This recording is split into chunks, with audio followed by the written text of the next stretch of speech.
Hits and Crits. This video is brought to you by Asmodee.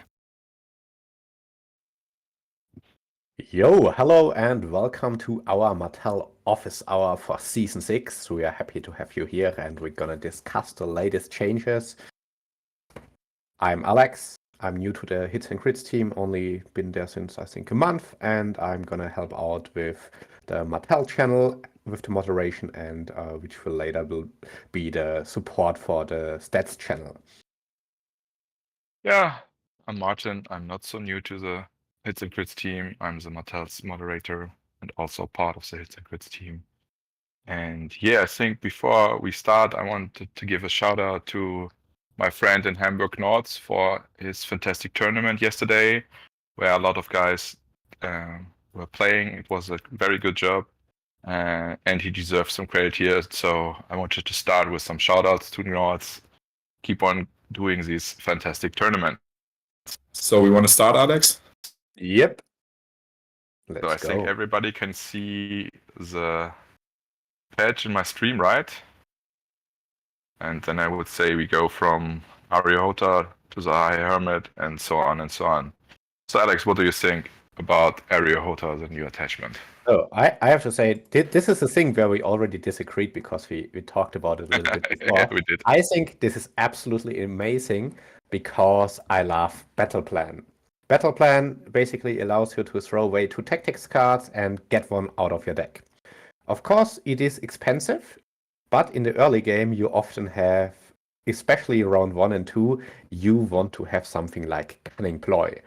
Or you want, maybe in some lists, you want an early set for charge, or battle endurance, or unexpected exhaustion, or intercept orders. Yeah, sometimes you need these cards at the start of round 2 latest. And this gives you an opportunity, and it also gives you an opportunity to always threaten a Cunning Ploy in turn 1. And when you're starting player in turn 2, you can right away shoot with Skirmisher or Bowman or whatever your plan is. And this gives you a lot of movement shenanigans. It forces you to play Doran as an NCU, which creates a little bit of a problem.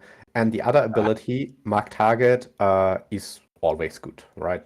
Vulnerable token, long range, nothing bad about it. And I think for 1 point, this is almost an auto include now. Yeah, you're right. Battle Plans is a good ability, but I'm not a fan of throwing 2 cards away because the Martell deck is probably at least top 3, maybe the best deck in the game. And when you have, let's say, Rising Temperature, and a good commander card, there's nothing to throw away. And Battle Plan is weaker as you move on into round 3, 4. You don't need it that often.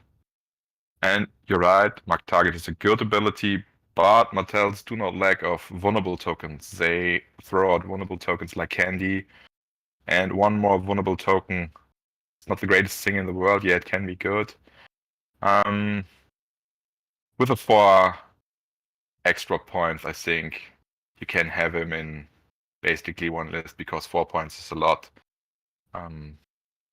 But I'm not as hyped as you are. But overall, I would say he's a good attachment and you will find space for him. That you need to play Doran NCU, I think it's not the biggest deal in the world. Yep. All right. Okay.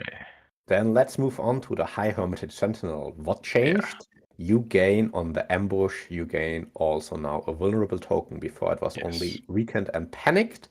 And yeah, that's overall a pretty decent change for a pretty decent attachment. The usually targets for that attachment are, so far, the Dervishers or Skirmishers. Like, comes up to preference if you want Skirmishers with Spearlord or you want it with High Hermitage Sentinel.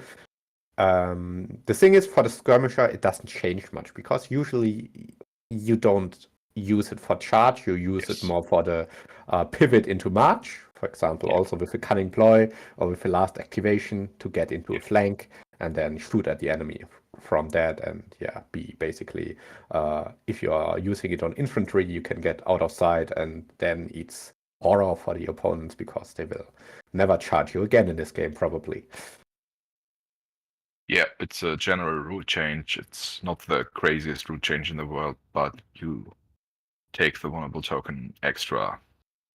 I think we can go on to the next. It's not such a big change. It's a good change. It's above, obviously, but you're not playing the High Hermit Sentinels now because he's bringing you an extra vulnerable token. You played him before or you don't play him. Yeah, so Nymeria Sand just drops from 1 to 2 points, I think. The rest was the same. Yeah. And I think I played her sometimes for 2 points, now for 1 point. Extra 6 is great. This advantage strike is very nice for the Sunspear Dervishes because they're only hitting on 4s. And they have nice rules when the opponent did not have activated. And now they have rerolls. And the Daunish Vengeance thing is also very good. If I've got the tempo turn, I can start with swords. And then it's very unattractive to hit me because all the Martell units are pretty normal to light armored. And this Vengeance spec is very, very good. I like her for 1 point. And I think she will get space in my list. Yep, you can definitely play her. It collides a little bit with the Hota attachment because in some way, if you want Hota, you need Doran. If you have Doran, Nymeria gets a little bit worse because what if you control the swords, but the opponent goes onto the Water Gardens and oh, never mind, you don't have your Dornish Vengeance anymore, so that's a little bit of a downside of this. And but the rerolls are already really good, and it is even better on the dervishes because you want to maybe activate them early anyway because then you have to crit blow. And with these, you even with hitting on 4s, you have rerolls, you have crit blow, you have precision. That's probably a lot of wounds. Yeah, right. Yeah, you're correct with Doran, but I think it's also acceptable. It's not that worse. Yeah, then we go to Obara. She stayed the same basically, just drops from 2 to 1 points. What do you think of her? Well, the problem with Obara as an attachment is always this uncontrolled rage, right? Exactly, You need like an infantry unit, and there's already like you're not playing this in skirmisher. You could play it like in Darkstar Retinue or even the dervishers, but you maybe don't always want to charge, and it's not reliable trigger. It's just like you roll a moral test, and if you have a good moral, this probably triggers once per game maximum, and that kind of sucks. That the problem with is always you're not the uncontrolled rage is just not a good ability because you cannot account for it at all.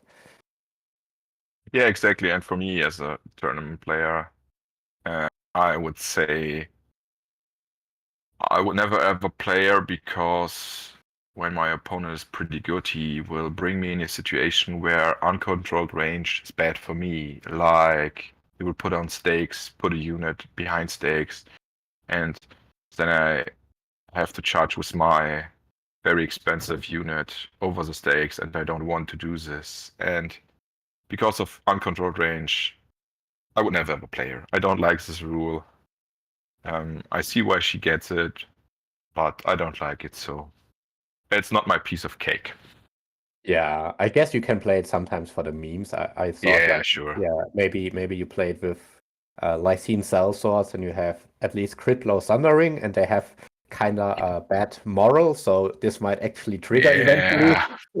So and then you have the trifecta of crit blow, Sundering, and vulnerable token for the charge. Yeah, right. So if you want to have some fun and roll some dice and see what happens, this is for you, and this might be the unit for it. But it always annoys you to play something where you have to rely on something like a moral test to even get the ability. And it's not like a war cry where just okay, nothing happens, but here it's just like You either make some charge that might or might not be good, or Yeah, and Warcry there can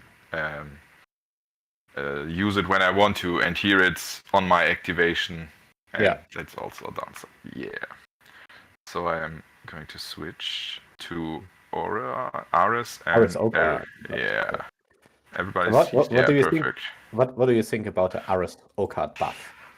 Yeah, it's a buff. I like the new protection of the crown. But for Martells, it's not so easy to pick up the crown.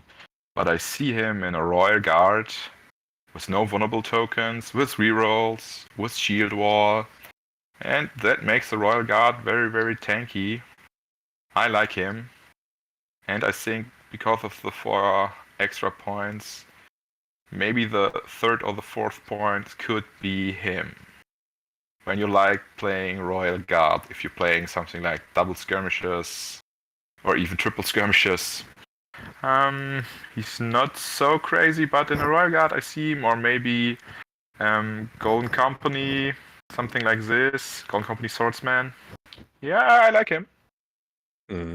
What I was thinking is, what unit? Like you say, okay, Royal Guard, but most of the time, Royal Guard, you play one Royal Guard so far. Yeah, that's true. And that's usually also where you play your commander. So that's a little conflict that arises here. Yeah, that's and also true. yeah, so that's a little, it narrows the way he can be played, or you want to play him. So either you put your commander somewhere else, skirmisher, I guess, something like Harman Uller, and then you could play Ares Okard in the Royal Guard, and get him really tanky when you claim the crowns early.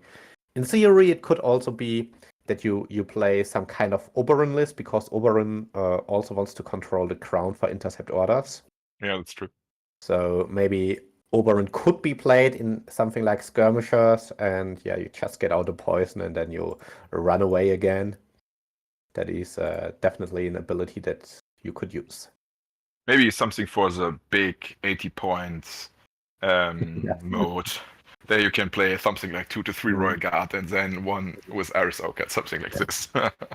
How would you rate this, like on a tier list? I would say this, for me, it's like a B tier attachment. Yeah, definitely not S. Definitely not A. Yeah, B sounds good to me. Yeah. He's not terrible, but he has no space because of the way Martell armies are created at the moment. Maybe when we in the future will get a new unit, a new melee unit that needs some help, some durability, he might be the attachment for this unit. Yeah.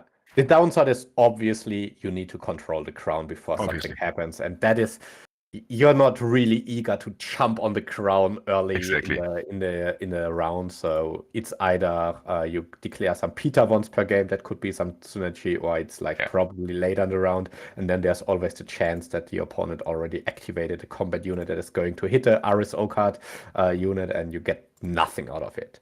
Exactly. If like I think about it like that, if you just in the same unit, you put in the Spearman, and for the weaken token, you can always use the start of round, right?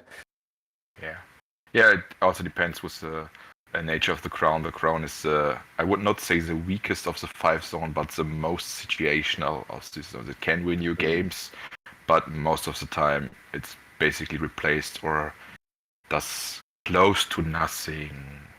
But you're not able to ignore it, because in Dance with Dragons it can bite you pretty bad. Okay, so we want to jump to Eric Dane. What do you think of Eric? I like it in a way because it solves a lot of list building problems. You have 4 attachment points for free. And if you play 7 activations, you have 1 commander, and then you have 3 units where you all can put a 1-point attachment. And the Martell 2-point attachments are not very good. You have like some Oberon attachment that kind of sucks. And maybe you can play something like Vargo Hood. Alright, I guess. But Edric solves this problem by you can just put it in a unit with another attachment. And True Conviction got buffed. Yeah. Dauntless is an okay ability, even for Martell, it's a little bit better than with other factions because you have Unbound and might pass the moral test or can reroll it or auto pass it. And True Conviction got buffed that you have now. You don't need to have lesser ranks. Yeah, it's Yeah. same or lesser. Yes. Yeah. And rerolls are great, especially on Yes. something like skirmishers. Yeah, exactly. Exactly. Yeah, as Dennis told you, we are going to answer your question a little bit later when we have finished all the patch stuff from Martells, which is, as always, not so much because Martell, I would say, are the best, the roundest faction design-wise. So I think we're finished with Eric Dane, right? Yeah. We Yeah, can perfect. go Then we can go quickly over Sustained Assault. Sustained Assault changed in the way that if you play it on Obara, it's also getting a vulnerable token extra. Nothing too crazy. We can go on, right? Yeah, it's just a small buff for Obara. Yeah. It helps if you play Sellsword and Yeah, but nothing too crazy. All right, Then then I think it's the last the Dune unit of the Viper. pitch. Yeah. What do you think of the Dune Vipers?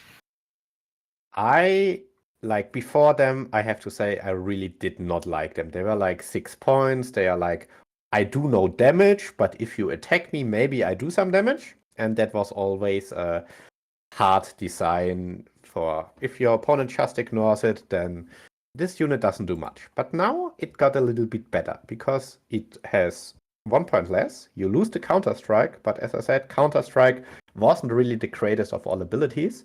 But now you can play the Dune Vipers quite easily, I think almost exclusively in 8 activation lists, because this is the only way you can get Gang Up to work. And the way I used them so far, I tried them out in like 2 or 3 games. I just put them in the middle. I get relatively quick on the mid objective, and then some opponent comes and wants to bully me away because, hey, I'm a 5-point Dune Vipers and I do no damage, so I will not punch him hard with the Dune Vipers, and they attack me, and then I can get the gang up in with usually Outriders that now hit on 3s, which is great, and get an extra dice. So 8 on 3s with crit blow, that hurts. Yeah, I have mixed feelings about the Dune Vipers. I liked them for 6. And for me personal, I was wondering why Simon changed this unit. Because, just for me personal, I have way more units before the Dune Vipers it's needed a change. So if I was in charge, I would have changed skirmishers, because obviously skirmishers are way too good. They didn't touch them. I would have changed Skyrish Bowmen because they do too much damage for the 6 points. They didn't change them. I would have buffed either the retinue or the dervishes, the Sunspear dervishes. And I think all these units before Dune Vipers needed something or get to lose something, but they changed the Dune Vipers to a 5-point unit, which is great. They lost their Counter-Strike. I think you're right. You need to play them in 8 activations because in 7 activations it's tough to run the gang up, and the spear and that ability with a weaken. It's great, but Martells have the spearman captain has got threatened for 1 point, which is better because it has got a range of 12 inches plus movement plus all the buffs plus tactical repo. I think they will get played more, but for me personally, I would love to see a buff on the dervishes because I like the models. I think they're cool. Maybe next time Simon, but overall, I think it's a good change for the Dune Vipers, and it's going to help the Martells, especially for new 8 activation concepts. Yeah, I think so too. And I mean, 5-point units for 6 movement speed and 4 armor and 6 up Sure. morale. It's just like very decent stats for 5 points. Yeah, I think we couldn't complain if they brought them down to 7-5-4, that would be also okay for a 5-point unit with gang up, with a average defensive and morale stats. I think that would be okay as well. Yep. Okay, so I think that were all changes. So now we are going to jump in for some lists, or do we want to answer some questions? I guess we can answer some questions first. Okay. Yeah. So what do we have here? We have one question from Paperboy Che, who asks basically, will Chucken plus Ariana be strong against Hero Hammer? What's Hero Hammer? Hero Hammer. That means Paperboy J is old because he knows the term Hero Hammer. I don't I love you, know. bro. Maybe you can translate. Hero Hammer is basically from Warhammer Fantasy, like the 5th and 6th editions, where characters were so good that they slaughter like something like 40 to 50 dwarfs on their own. They don't need it something else. They come on their dragon or on their whatever and just killed the whole regiment by themselves. And there is where the term Hero Hammer comes from. They were basically, yeah, they were close to immortal. All right. And you played Hero Hammer. The units were okay. So, but back to the question. Will Jacken and Ariana be good? I would say it depends. Against the 3 Dragon Mother of Dragon list, not. But with all the new attachment points, it could be good. But you basically play Lady Ilaria. You play Ariana more often, I would agree with this. And then is Jacken good enough to be your third NCU just to bring down 2 attachments every 2 rounds? Because I think you always put on Ilaria to delete some token and put out some token. I don't know. I would say no. Because your third NCU wanted to be somebody who does something, and like Ravella, she's not used to. She doesn't needs to be on the board, and maybe something like Virus. I would say no. Yeah, but it's tough. Yeah. I would also say no, and for me, every list building with Martell starts with putting in Ilaria because you need token obviously. removal. And you can also, if you control the swords, you can put a token out, so that's great. And then you need, if you want to play Ariane, play Ariane. But then you need an NCU that needs to be able to pass. And you don't want to pass with Ilaria and obviously not with Ariane, so you have to pass in 3 out of 6 rounds with Chucken. And this sucks. Yeah, you basically put in an NCU that in 3 out of 6 rounds will help you not at all. And if you put in some other NCU like Peter or like Varus or like Doran who adds the extra zone, then they will always help you. And I think you get more value out of this. And another point is, let's say you put in first Ariane, you already put it on the strongest target. And then even if you can put on Chucken, it would only be the second strongest target, right? As it could be okay because I think everybody wants to try to play 8 activations, but you're right. It's only there might be 2 or even 3 good targets, but like at the first time you always decide which one you want to turn off the most, and that's the one you're already getting with just playing Ariane. So and you don't want to play Ariane, Jacken, and Doran. Before the patch, I played one game without Ilaria just to try it, and it was so terrible. Martells lose so much without Lady Ilaria, so don't try this. She's way too good. Don't try this at home. You need to get rid of a weakened token eventually. Exactly. Like Outriders are such a great unit, and Outriders with a weakened token are such not a great unit. Yeah, exactly. Okay, do we have another question? Yeah. Here we have, Maybe.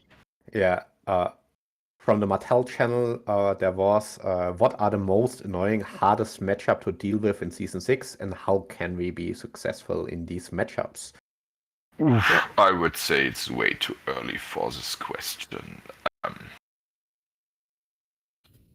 think Martells always have problems with a lot of activations, like 9 activation Starks and Free Fork. That will be tough, but with more attachments it's easier. But we are just 2 days in the patch, so I think we skip this question for maybe in 6 to 8 weeks, because yeah, I can't answer it properly. I mean, it's a little bit of speculation right now. Yeah, but we are not here to speculate. Yeah, we could say Tarks with Blood Riders that cannot be weakened might be a problem for Martell and for other factions as well, I think. But Martells deal out a lot of damage, deal out a lot of vulnerable tokens. They are not so depending on weakened tokens. And so the cavalry units, they are pretty light armored. They are not a problem for Martells, and I don't care if I don't want them to get weakened. I want to put out a vulnerable token and shoot them. So I don't care if there is a Blood Rider or maybe 4. Okay, maybe one more question and then we keep on with the list building. Yeah, we have, is Oberon Commander a good combination with Doran and Sue, or is Varus the better alternative? I found it from Flop the Scrub. Yep. Would you like to go first? Yeah, I think it's that the question is, when you play Oberon, you might want to control the crown zone for intercept orders, but Yes. it's only a small, like it's not super big. Like you still have a 2 in 3 chance that you will get your intercept orders. And if you control, if you have Doran, you have a little bit, water guns. We know how the mechanic works. And I would not say even that it's that they are excluding each other. I think you can easily enter a game with Doran, Ilaria, and Varus and have them both. And I think that's usually a pretty great combination of NCUs to have. Yes. Yeah, also from my experience from something like 400 games in Song, you can play for the kicker, for the reroll, but it's not the craziest thing in the world if you don't have it. So yeah, the kicker is always better to have than not. Yeah, of course, but I think also you can play both. It's fine. When you put yourself in a situation where you need the kicker and the reroll so bad, then I think you made a mistake during the game that brought you to this point. Okay, so then I need to switch to stats, right? Yeah, we can show some new lists or some new list ideas that you can build in the new patch. Okay, then I try. I hope it works now. I have. Okay. So. Abracadabra. Oh, that looks good. It worked. Here we go. Yeah. Perfect. Okay, so we do live list building here. So you brought us a list, right? Yeah. And so it's all live here. I have no idea what I'm going to do. I'm just clicking. Okay, so this will be a wild one. Very good. We're putting in Cheryl Dane. I think, we have 50 points already. That's good. So we can Yes. build it on stats. So we put in Cheryl Dane Commander. Excellent. My favorite commander. And we put him in the Martell Spearman.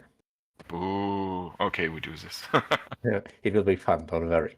You add some extra attachments because we can do this as Martell. We add Edric Dane. Okay. And we add Quentin Martell. Okay. And you might see where this is going. And then you have some nice units to add. So we add the new Dune Vipers with Areo Hota. With Areo Hota. He's. Oh, you need to first. Yeah. probably need Yeah. to put a Doran first. Then, Yeah, I can do this real quick. yeah, we Yeah. can do the NCUs. I have Doran, Varus, and Ilaria. Let's not make Varus. Here we go. Yep, and then we add some Skyreach Bowmen. With the Spearlord? No, just Skyreach Bowmen. Okay. Then we add the Starfall Outriders. Yeah, we do. And here we put in some Fortune Seeker. Okay. And then we add another Starfall Outrider. So, and this is basically the end of the list. We are assuming in this list that we are allowed to put in also the neutral attachments, including that they are free for this 4 points that we have. There's a little open debate about this right now. If we cannot do this, then we could just remove the Fortune Seeker and add like a Spearman Captain to the Bowman. But I would I would like it because now in the rulebook, for me, it's pretty clear that at the moment we are not allowed to do this. And as I said earlier, we don't want to speculate. So let's do it. All right. Let's be correct and precise as much as we can here. All right, then we can put in the Spearman Captain there. Okay, perfect. And the idea with this list is the following. What makes Geraldine strong? It's his card, the Lone Knight. What do you need for the Lone Knight? You need two things. You need the card, obviously. Obviously. And the second, you need to be very far away from the rest of your army. And how do we achieve those two things? So, outflank, we just use it very close to the opponent. And we use it in a way that we cannot be shot by some crossbows or something, yeah? If we get engaged there, we should only be getting engaged with some unit that can charge us. Because if they charge us, we can use set for charge, martial training, and then we hit back with 8 dice on force with rerolls and a vulnerable token. And if we are lucky, we can even play reckless strikes. That gives us crit blow and precision. We might take some wounds if we have a few wounds, but we will do a lot of damage. And after that, we are still not activated. And we get the Lone Knight cards with Ario Hota.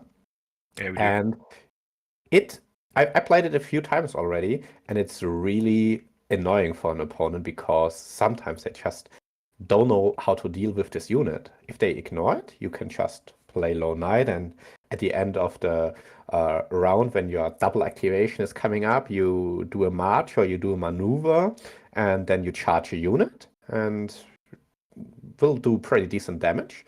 Or if the opponent tries to engage it really quick, you have your set for charge, you have probably maybe you pass your panic test and you have a dauntless, and it's very annoying, and it guarantees you that you always, with the Hota in round 1, you always have the Lone Knight if you want it.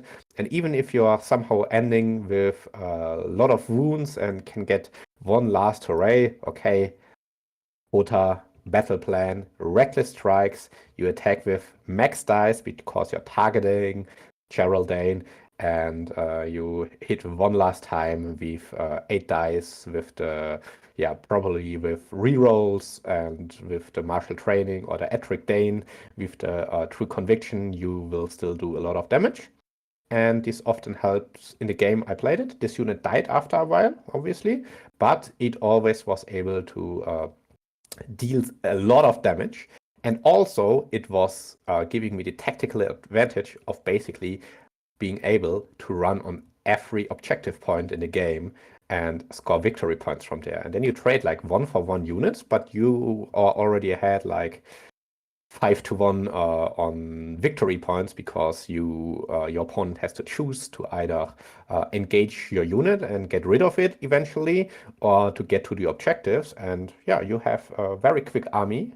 All your units, except for the spearmen that are close to the enemy deployment zone, have a movement speed of 6, and the Cuff can easily get onto objective, and the Dune Vipers can get in the middle, and the Skyreach Bowman can threaten some. Also, this is the base idea of this new list that you can now build with all those free attachment points. Yeah, the most thing I like about this list is Eric Dane with a true conviction. You always have got rerolls on your spearman with 8 or 7 dice, and that can do a lot of damage for this 5-point unit. I don't see a lot of downsides to this spearman unit. Yeah, Lance Cavalry is a thing, like something like Pally Knights, but you're battling an 8-point unit against a 5-point unit. I think that's also a good deal for you. Yeah, I like this list. And even like there are always some shenanigans. Let's say the opponent has like the Tulikav, and you say, all right, if they charge me, yeah, I can use that for charge, but does it really do a lot of damage? Maybe not, even with the vulnerable token and the rerolls. But they're always, that's why I like Battle Plan. And even a shitty card like Superior Positioning, yeah, you can Battle Plan it in if you know you're getting charged. And then if your opponent doesn't roll a 6, yeah, they charge without the rerolls. And that already helps you a lot to lessen the damage on your spearman, because he will probably not hit 8 or even 9, but only like 6 on average. Yeah, you're right. So, yeah, I think it's a good list.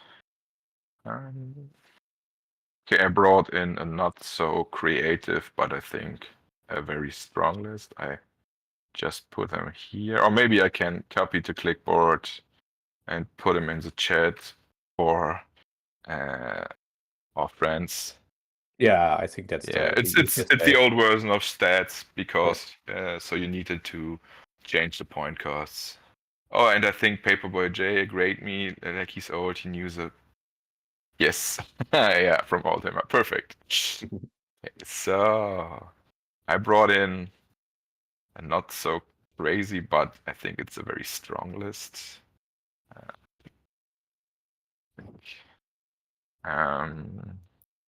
Obviously, maybe the strongest commander, like Oberyn Martell. The downside of this list is you need 3 spearmen. You have to use 50. Perfect. You play spearman captain. Spearman captain. Where's my spearman? There. Then I bring Skyreach Bowman. More Skyreach Bowman. Both with a Lord.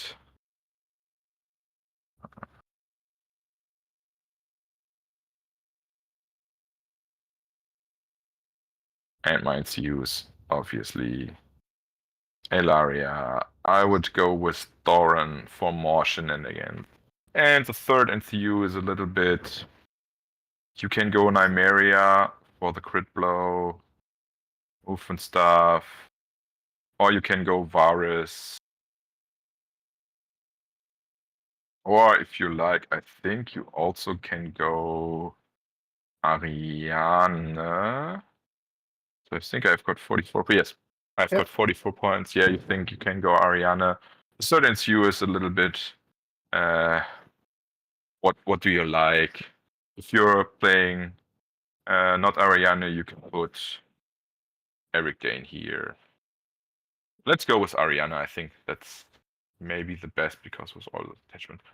I think this is a very, very good tournament list, because you have got 3 spearmen with 3 times tactical reposition for the bowman, and basically the bowman can shoot in round 1 everybody they like, because you build like spearman, bowman, spearman, bowman, spearman, and at least each unit will get 1 tactical reposition, and 1 can get 2 tactical reposition.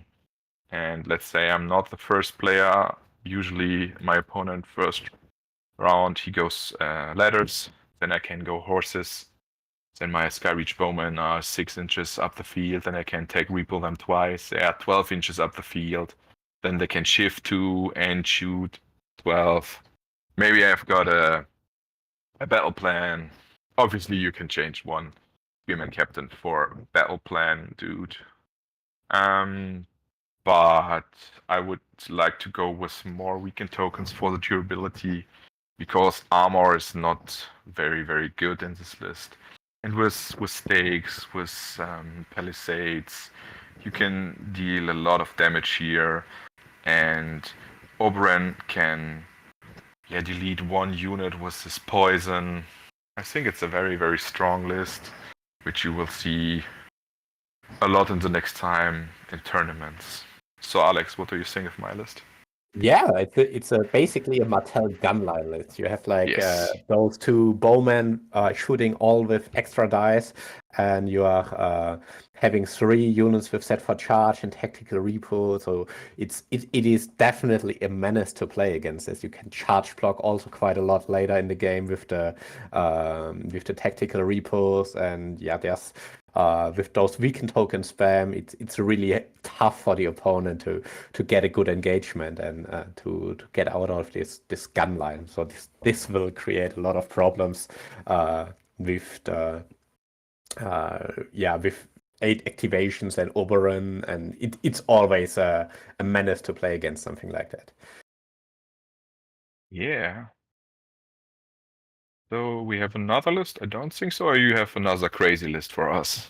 I mean, I don't have another, or like, I have definitely some crazy lists, but I think it would be more useful. We both showed now an 8 activation list, so that's a kind of a new style for Mattel with the release of the Skyreach Bowman.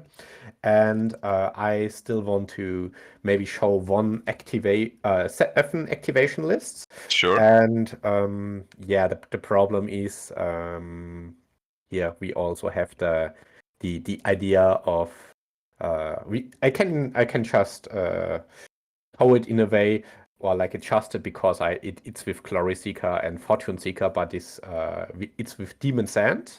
We can maybe adjust it a little bit now live on stream. Sure. Yeah, So we Demon add Sand. in Demon Sand, and we put him into the Royal Guard. Sure. And then we add our favorite NCU trio of Ilaria, Varys, and Doran. Varys, yes.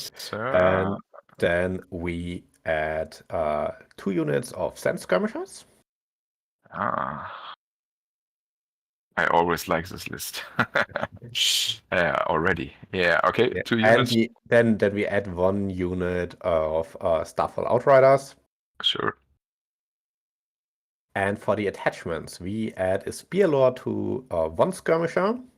Yes. Spearlord. And we add Hota to the other Skirmisher. He's 2 points. Yeah. Okay. Yeah, and then we add Fortune Seeker to the Outriders, and in this case we even have the points to do this. Yes. And now we can even still add Edric Dane somewhere, and I would probably add it to the Royal Guard here. Yeah. Because I think they will do a lot of moral tests with, and they've got moral 5 with Dauntless. Yeah, I agree. The idea is that sometimes you shoot into melee combat with your skirmishers, and if you pass the panic test from that, you pass it. So what's the idea behind this list? Demon Sand is a very interesting commander because he has strong tactic cards, and the problem with those tactic cards was always, do I have them in the right moment in time? And of course, with Hota, you can guarantee to have them. And the strong tactic cards I'm looking here is the coordinated plotting. Why is it so strong? Because you make a melee attack, and after this melee attack, you can make a maneuver. And with this, you can basically do your melee attack, do a maneuver with your skirmishers, and then quickfire into something. And if you set it up really good, then you can even use start of the turn scout openings. You get the rerolls for the melee attack, you get a precision for the melee attack, and then you follow up with just another hit into the same unit, basically. And this is very strong. because with the Outriders, you can even if your opponent controls the bags, you can charge over whatever some Borg, and you still have the rerolls and the precision and the crit blow, of course.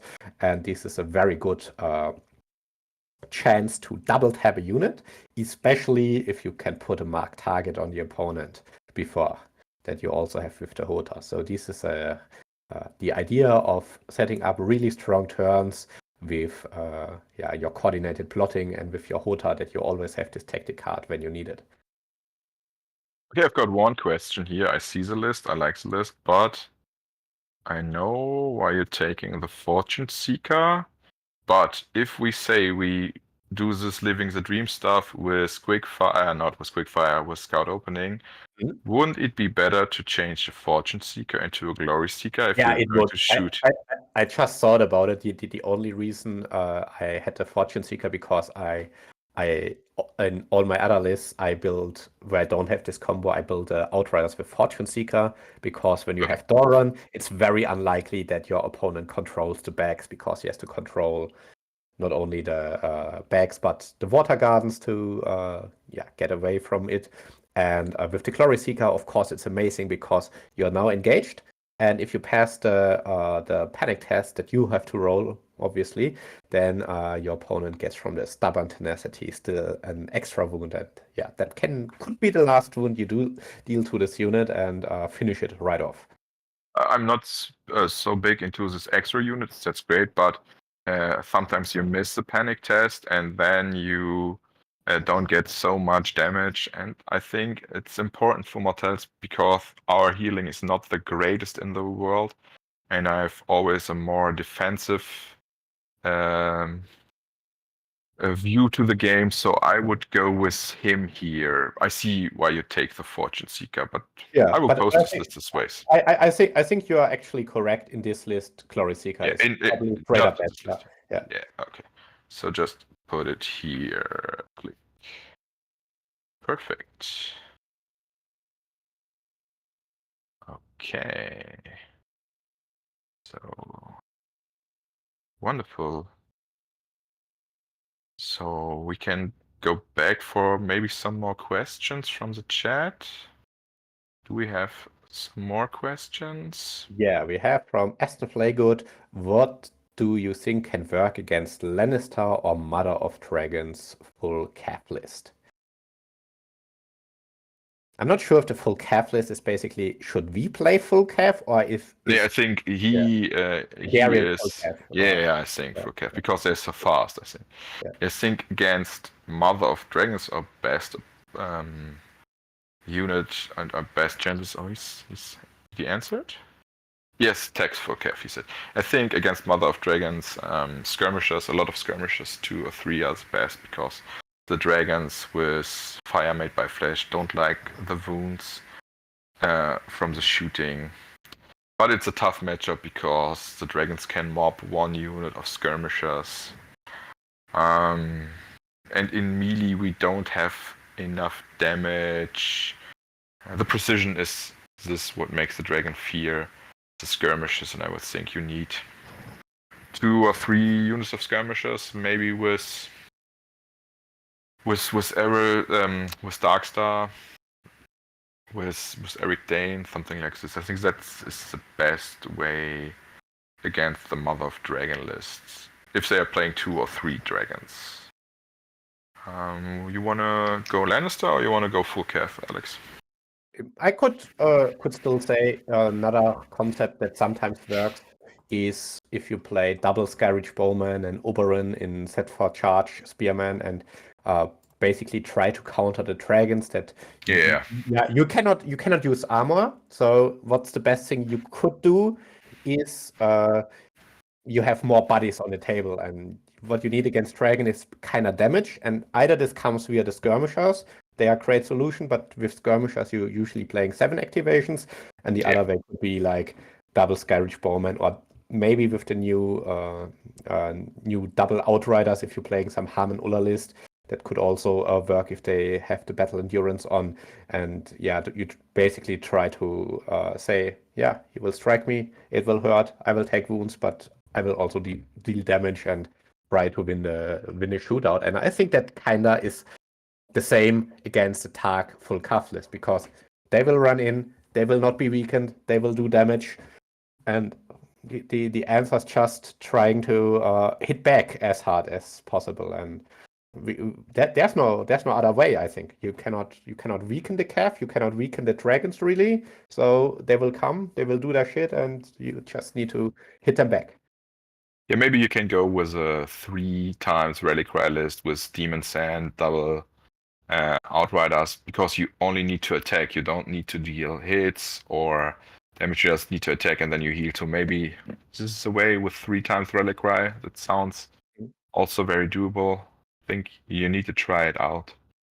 Against Lannisters, Lannister is tough because what kind of list from Lannisters do you mean? I think we don't have a crazy meta list here. I mean, The best way against Lannisters is to pass your morale test. that's the magic. I think Tywin is still a big Yes, problem, and yes. it's also something that you cannot do really much about it, right? Yeah. You can try to use the new Hota to soften the strike that will come with the Tywin, if this Honor Guard is jumping in, or if this Lance Cav or Brigands or whatever he wants to use on the Tywin turn. You can try to battle plan for Unbowed to increase your chances for the panic test, or to get Dune tactics to decrease the dice you're getting hit with. Superior positioning, maybe. Yeah. Depending on a 4+. Basically, it's a 4+ roll. Yeah, and that's all you can do. So you have to play your chances. You can't guarantee it, and you can just, as with Mother of Dragons, sometimes your best way is to Roll hope for the 6s. best. Hope for the best and strike back. That's the only way. Yeah, and I think with the new attachment points, you will see Tywin more often because it's easier to put him in, because the turncoat is free. Maybe you can take a cheaper unit and buff it with attachment to make the point free for Tywin. And I think it's easier for Lannister players to put in Tywin as it was in Season 5. I played a team tournament with my buddy Storm and Ola yesterday, and Ola played Lannister, and he said, yeah, he's looking forward to Season 6 because it's easier to fit him in the list. And I think he's correct there. So for all other, if you're facing Lannisters regularly, you need to find ways of dealing with Tywin, or just to be ignorant and just Tywin bomb me and let's see how it goes. Okay. So we have another question from Cody or Tobias. What about Starfall Knights? How can they work this season? What do you think about that one? Starfall Knights. Me personally, I like Starfall Knights still. With a Fortune Seeker, they are pretty good, because when you go first, your opponent doesn't control bags, and then you have always rerolls. Doesn't matter where you charge, but they're very expensive. The die on the first rank of the attack profile, the loss was very, very tough. Yeah, it's tough. Because when you're playing 7 activations with Starfall Knights, you have got 1 unit with your commander, then you at best could put in Eric Dane and what's the other guy called? Southflank guy? I don't know. Quentin Martell. Quentin Martell, yes. Yeah, you put them in, but it's not so good. Then you have got no cavalry attachment for the Starfall Knights. I think we need to wait if Simon does change this to Merc units as well. But at the moment, I think it's pretty clear that there are no Merc units allowed, no Merc attachments allowed. And then It's difficult, I would say. I can't answer it because it's too early in the season, but I think they will have a harder time because you want to have more 8 activation lists, and they're so expensive. They and 3 NCUs, it's 20 points, or maybe 21 if you're going to Ariana. And I don't want to say it, but maybe they stay on the shelf this season. I mean, if you want to play them, then obviously Sure. you're going for 7 activations, and you have some cards that buff them up. And I'm going back to what I said already. Ota, in my opinion, is great because if you want the vulnerable before you charge in, and maybe you're not in the flank this time, obviously if you're in the you actually, it's an important point because the Starfall Knights did not get the ambush buff. Yeah, they all. Yeah, but it's fine. They're doing this ambush minus all the times they're attacking. It's fine that they didn't get all 3 tokens. But basically, what you want, you can optimize your night charge, right? And you have the Sundering, and you have this 9 dice. So what do you want? You want rerolls, you want a vulnerable token, and you maybe want some more keywords. And you can get this with Huta, you get the vulnerable token, and with 2 commanders that have reckless strikes, that is Obara and Cheryl Day. And with these, you can go back to one-shotting units if you roll some 6s. And if you want to play the Knights, I think those are your best bets because if you maybe, let's say you do some Varus hits on some brigands or something, and then you get a vulnerable token, and then you get your Knight charge, then with a crit blow, they might already be in the danger zone from getting a one-shot. And if you want to play the Starfall Knights, I think you look to those 2 commanders. Or maybe you try to do the combination with Demon Sand that we just discussed, that I suggested with the Outriders. You could, of course, also do it with the Knights. The problem right now is a little bit when you have cap units and you do not get the 3 points, they are 9 points then basically, and not 8 points plus one of the 3 attachments you have and want to take anyway. So we will have to wait and see for the efficiency. But if you want to play them, I think this could be a way. Yeah, you also can go Harm and Ola fishing for battle endurance, put it on them, and they are fine as well. I think you get in Sunderings, that's not so good, but the only important part are the rerolls and the hits later. It's also an opportunity to play them, but not as efficient as Reckless Strike. Yeah. Yeah, it would be great to get a Martell attachment box. Yeah, but I think every faction is dreaming of a calf attachment, which has got no calf attachment at the moment. Like, yeah, I think everybody looking forward for a calf attachment. All right. We have on Flap das group. Regarding the first list you showed up, what about changing Darkstar to Oberyn and flank out that unit so you will get a poison pretty fast into play? I think I see where he's coming from, but the poison is so good. It's not important to bring it into play very fast. Sometimes it's better to have this poison in your bag so that your opponent, he's got this poison, I need to be careful. And when you expose this unit, I'm not the biggest fan of this because, as you said, Alex, this unit is going to die, and maybe he blocks this unit with another unit. Sometimes it goes uphill, and then the poison is wasted. Yeah, I'm not the biggest fan of it. I would say you put Oberyn more like a backup, a little bit more defensive, and you need to bring him in when the time is best. And I don't want to expose him. Yeah. The thing is also you kind of give your opponent the choice what unit should eat the poison. And in some matchups, you want this choice or you want this threat. You see, oh, there's a Baratheon, he has Rose Knights. Would be too bad if they could not heal and use this piece of shit. Or if they have some Tullycalf or some Robb Stark commander that you can threaten with the poison. And it's Yeah, it works for sure. You get the poison out Sure. and you trade units, I guess. But the idea is also that you get the lone knight, and it makes this unit also a big threat. And with Oberyn, yeah, you can also use the set for charge and get the poison out. But it will do less damage because you don't have the martial training, I think.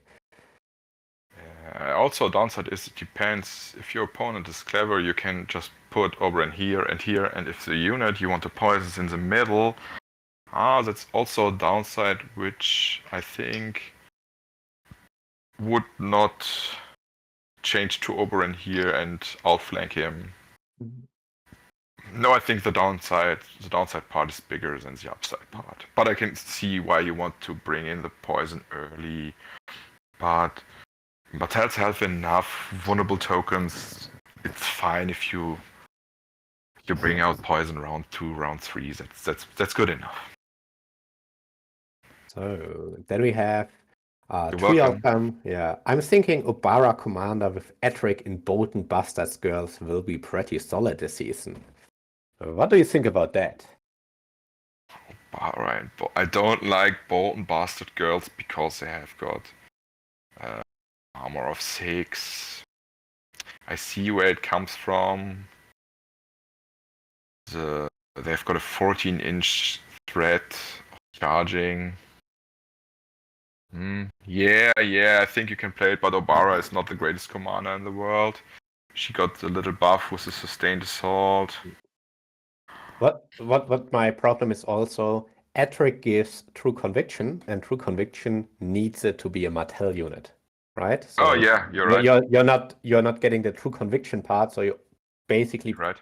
paying 1 point for Dauntless, and I think you're losing like half of the value there. Yeah, exactly. And you're not losing half of the, you're losing more because you want the rerolls. The moral stuff is a nice thing, but I won't play 1 point even if it's 3, 4. I hear 1 if I pass a morale check on 5. That's not good enough, even if it's a 3 point. Yeah, so not the greatest combo in the world, I would say. Do we have another question, or can we go on to where we see Martells in the next tournament season? Yeah, there's like, what do you think? How will the meta change, or where will Mattel stand, basically? Are there any matchups where you say, oh yeah, this is really good now, or I don't have a chance at all in this matchup? Something like that. I think because the Greyjohn 9 activation list lost so much, Martells are in a better place now, because when it played correctly against a very good or even a good Greyjohn player, it was an auto lose for Martell. They couldn't beat up Greyjohn because they were just out activated, beaten to death, and then you played 6 into 9 activations. But he's gone now, so Martells get better. All the extra attacks are gone, or not gone, they're shortened. But I think Martells were fine as well, and as I said earlier, Martells, because they are so good designed, they can win tournaments, they have a good matchup into basically every faction. Maybe a Speedfork list with a lot of activations is still hurting Martells, but if you had got 11 or 12 activations and you come with your 7 or 8 activation, it's hurting everybody. I think Martells are fine. They are a good attachment. The Spearman Captain is a good attachment. Even the Sunspear Captain, the Sunspear Dervish Captain for 1 point now is a good attachment. You can put him in Stormcrow Mercs and he's free. From my first point of view and 2 days in the patch, I think Martell are definitely no loser of this patch. I think they are winners, maybe, because they got another 5-point unit. They can play 8 activations now. They have good attachments. Yeah, I think tier-wise they're maybe S tier. Yeah, I would It's a not. bold prediction Yeah, 2 days in, but I say S tier.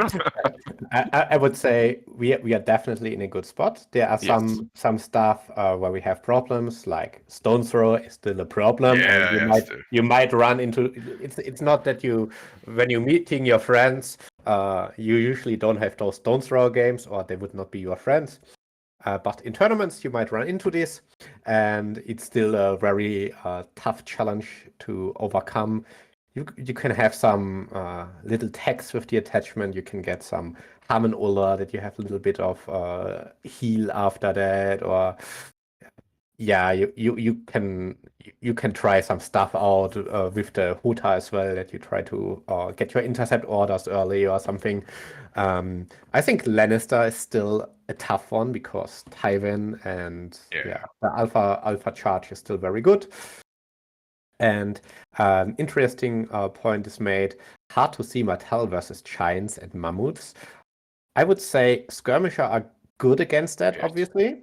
Yes. But I also have to say I have not played against mech that costs 1 point.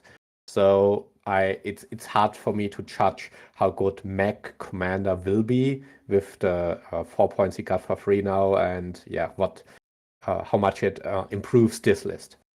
But Meg is still a giant, and the best way for Martells is to shoot this giant. So I think he's just a normal giant because we are not fighting him chest to chest. I think Yeah. it's an okay matchup, and if you have got 8 dice with rerolls, you're just looking for the 6s. And I think 8 dice on 3s with rerolls is something like 3 6s, and when you Yeah. have it's close to 3 6s, I think. I don't want to fake news here, but I think it's 3. If you have got back-to-back attacks and the giant only have got 5 wounds with back-to-back attacks with 16 dice rerolled on 3s, you're fishing for 6s, and you will do a wound or maybe 2 with the normal hits as well. I think the chances are pretty good that the unit of skirmishers with a lord was double tapping a giant, the giant is gone. Yeah. Also, Oberyn Commander helps, obviously, since Yeah. it gives you the auto wounds on the poison, and Freefall can't really remove tokens a lot. That's always one of the problems. And yeah, I guess you play like Oberyn double skirms list or something like that against Something it. like this, yes. Okay. I want to go back to the Lannister matchup real quick. I think we got better in this matchup because of the Spearman Captain. Lannisters have a hard time dealing with token. I think the only thing, except from bags, correct me if I'm wrong, is what's the name of Tyron's brother? Kevan. Kevan Lannister NCU for 5 point can remove a token, and then we have Kevan for 5 and Tivin for 6. It's 11 points. With the Spearman Captain, when you're facing Martells, you can play 2 of them for free and hand out weakened token like candy, and they don't like weakened tokens. And you can always hold some Martell Spearman Captain back.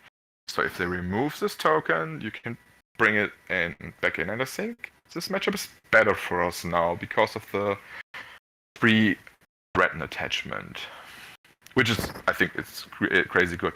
I want to try for just because. Yeah, I think a big problem with the Lannister matchup before the release of Skyreach Bowman were like this Tyrion, that list that K2C basically won tournaments with double crossbow, Tyrion, a lot of control, and yeah, you can't really get into range with your skirmishers because then they have their rerolls, they have good armor, and they will eventually just punch you to death with their Night Charge and their Tywin, and that was a problem. And with Skyreach Bowman, you should win the shootout. If they want a Tywin for that, fine. It's a 6 point unit. You got another Skyreach Bowman, and yeah, that helps a lot in this matchup as well. yeah, you're right. Okay, did we get in some more questions? No, I think we answered every question. Do we have something else? I don't think so. Or did I miss something? No, I think so far we are good, and I think it's also a good time to not make it too long and to wrap it up here. We wanted to do it at around an hour, and I think we started a little bit later, so we are Yes. basically good in the time now. Yeah. Perfect, guys. Then thank you for your time. Enjoy the rest of the Sunday or whenever you watch this video on YouTube. And yeah, see you on the battlefield and take care. Yep. Bye-bye. Hold on the power of dawn. Yeah.